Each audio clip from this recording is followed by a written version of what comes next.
me gustaría que comenzáramos imbuyéndonos, metiéndonos dentro del arte, escuchando una obra de un compositor del cual vamos a hablar más adelante, que se llama Sibelius, que estuvo influenciado en su obra por las enseñanzas teosóficas.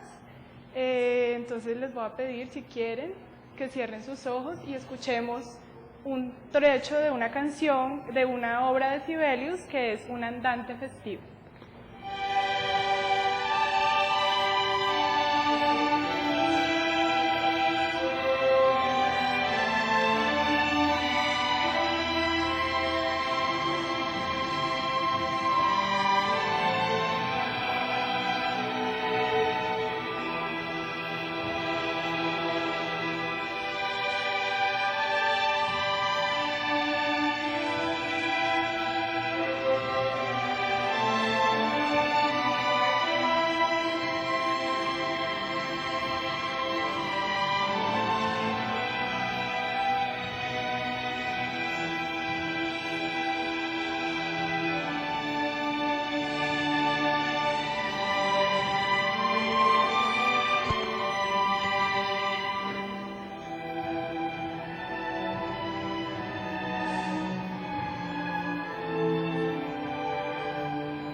Bueno, quería compartir con ustedes que escogí este tema de arte y espiritualidad porque es un tema muy próximo a mi vida.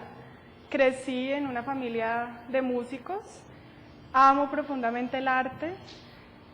Para mí el arte representa realmente una faceta esencial de los seres humanos, y también trato de escribir poesías. Entonces quiero compartir un pequeño poema que escribí con ustedes. Se llama Espacio. Las moléculas se expanden traspasando las barreras que impone la materia. Cada átomo de este cuerpo se hace uno con los rastros de la piedra. Cada gota de esta sangre vuela ligera al encuentro con el alma de la fuente. La cascada en mi alma, y el alma todo. Mis suspiros tejen hilos invisibles con el viento. Se inundan las distancias. Hay una luz que brota desde el centro de mi cosmos y se expande la conciencia. Afuera es yo y todo se entreteje. Afuera es yo. Y sin mi ser, de armonía nada queda. En la voz del horizonte se halla escrito mi linaje. Basta escuchar atentos la historia que nos cuenta el infinito. Es suficiente permitir que todo fluya para que el tiempo ya no cuente. Pues solo allí amanecemos a la entrega.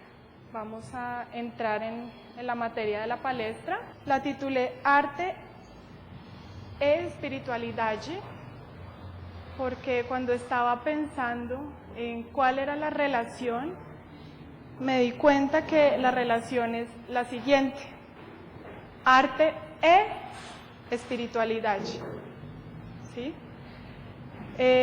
La imagen que se muestra ahí es la de un monje budista haciendo un mandala como forma de meditación, como forma de encuentro con su ser, con lo más profundo de su ser.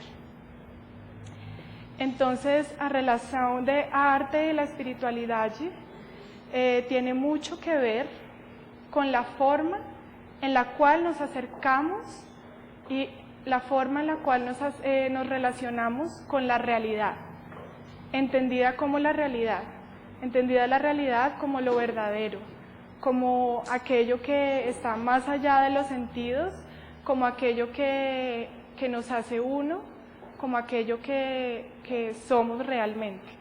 Esa es la manera en la que vamos a entender la realidad, y esa es la manera en la que el arte y la espiritualidad se van a relacionar a partir de esa visión. Y ahí hallo que está el verdadero potencial de aproximación a la espiritualidad en el arte. Son muchas las maneras que tenemos de aproximarnos a la realidad. En el Bhagavad Gita el Señor dice: hay tantos caminos para acercarse a mí, porque todos los caminos conducen a mí, a esa realidad. Entonces, por ejemplo, las escrituras hinduistas agrupan todos los caminos en tres. Habla del camino del conocimiento, hablan del camino de la devoción, hablan del camino de la acción. Y cada uno de ellos correspondería a los tres atributos de la divinidad, que son la voluntad, bontage, sabiduría e actividad. También Platón, por ejemplo, nos habla de lo bueno, bon, lo verdadero y lo bello. Ninguna de las anteriores excluye. Al contrario, nos muestran la forma en que la unidad se expresa en este plano a través de la diversidad. Cómo esa realidad, esa verdad, viene acá y se nos muestra por diferentes caminos, porque digamos que la manifestación, cada uno de nosotros tiene una manera particular de ver el mundo, de relacionarse con el mundo. Entonces hay tantos caminos de acercarse a esa realidad como individuos.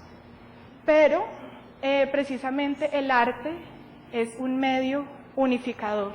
El arte unifica y va a unificar, vamos a ver cómo todos esos caminos se van a unificar a través del camino del arte. Generalmente el arte ha sido asociado a lo bello, que hablaba Platón. Entonces se habla de que tomar el camino de las artes es como una especie de yoga de la belleza, ¿no? Unirnos a esa realidad a través de la belleza. Pero para eso entonces tendríamos que aclarar, porque el concepto de belleza ha sido en ocasiones malentendido por algunos críticos de arte que lo definen solamente como el placer estético, el placer que los sentidos experimentan ante una obra de arte, pero realmente la belleza va mucho más allá. La belleza de la que estamos hablando es una belleza que habita más allá, além dos sentidos, en aquello que no podemos ver. Para ilustrar eso, escogí un poema de Edmund Spenser, un literato contemporáneo de William Shakespeare, y lo voy a leer, perdonen el portugués. A beleza não é como acreditam os homens apaixonados, a aparência externa das coisas que só aparentam. Ela é o que nasce do céu, e não pode morrer. É uma parte do mesmo firmamento. Esa belleza que nace del cielo, que es una parte del firmamento mismo, es algo que intuye nuestra alma. Y en esa búsqueda del artista por lograr aprender esa belleza, se halla una urgencia espiritual por poder ver más allá, por poder ir más allá. Y esa urgencia espiritual tiene mucho que ver con la devoción. Recuerdan que uno de los caminos de los que hablamos ahora era el camino de la devoción. Entonces, ¿sí ven cómo el arte unifica todos esos caminos? Por eso es que en las grandes religiones y en general en las expresiones religiosas de los hombres, la devoción ha sido expresada por medio del arte y los templos han sido depositarios de las artes. Veamos, por ejemplo, en el hinduismo. En la cultura de la India, Dios ha sido reconocido como belleza, tanto que las referencias a ese Dios son Bhuvana Sundara, que quiere decir belleza universal, Lavanyana Midi, que quiere decir trono de todo velo, Sundara Sarasvaram, completa esencia de belleza. Y ahí hay unas imágenes, todas son imágenes de los templos hinduistas que expresan por medio de esa belleza, ese afán del hombre por acercarse a aquello que es superior y que intuye dentro de sí. Lo mismo vemos en el budismo, como a través del arte se expresan las formas, las creencias. En el arte prehispánico, por ejemplo, entonces el jaguar, un animal sagrado, los ritos que se hacían, como en el caso del dorado en Egipto. En general, Aquí solamente tomé algunos ejemplos para ilustrar, pero digamos que eso es algo universal si nos remontamos a la historia de las religiones, a la historia de las creencias. El cristianismo, el islamismo, que en el islamismo está la cuestión de los nombres de Alá, que está relacionada con la geometría, con el número 1, todo siempre en relación, todo es uno, el arte unifica.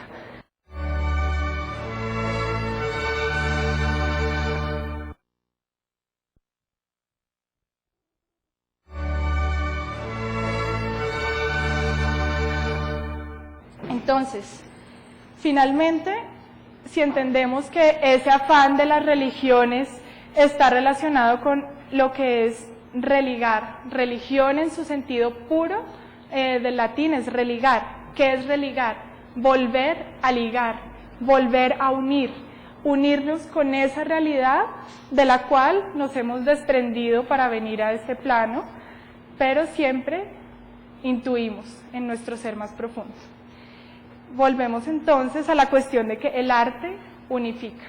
Además de las representaciones artísticas que tienen relación con las manifestaciones religiosas, ya entendimos religión en qué sentido, el sentido puro de la palabra, vamos a hablar un poco de la influencia que tuvo el pensamiento teosófico en las artes de finales del siglo XIX y comienzos del siglo XX. Vamos a verlo de un modo muy general. Hay que decir que las doctrinas teosóficas que se dieron a conocer en el siglo XIX por H.P.B., marcaron ampliamente el panorama de las artes occidentales de la época, alejándolas, afastándolas del materialismo reinante y aproximándolas a las artes y visiones de la vida provenientes de Oriente. Muchos de los artistas pensadores de la época realmente no encontraban esa respuesta a su afán interno en las teorías materialistas y todo lo que había predominado pues en el siglo de las luces, y estaban buscando algo más allá y encontraron esa resonancia en las doctrinas teosóficas. Entonces el movimiento teosófico en la época se convirtió en un centro literario, artístico e intelectual y un punto de encuentro para los intelectos activos de la época. Entonces vemos, por ejemplo, en literatura, digamos que el caso más a resaltar es el de Irlanda. En Irlanda se dio un renacimiento, una renacencia literaria, y los autores que participaron de la misma estaban ligados ampliamente a la teosofía. Tenemos a George Russell, que foi sempre um místico absorto na sua visão da unidade fundamental do universo e na sua certeza de que a consciência individual é apenas um fragmento da consciência coletiva da humanidade, intuyendo sempre essa unidade. D.H. Lawrence, él no es irlandés, es inglés, pero también forma parte de este grupo de artistas influenciados por las doctrinas teosóficas, y voy a leer una cita de él en relación con el ocultismo en general. Dice: penso que o grande mundo pagal do qual Egito e Grécia foram os últimos representantes tinha uma ciência própria, ampla e perfeita, que foi um dia universal e ensinada a todos. Agora tem sido esquecida como conhecimento, mas lembrada como ritual e mito. Por essa razão, os grandes símbolos da nossa história são os mesmos. Continuamos com dois irlandeses, James Joyce y William Burgess. Ambos leyeron las obras de H.P.B. Joyce se inspiró en ellas y en el ocultismo encontró la estructura para construir su obra.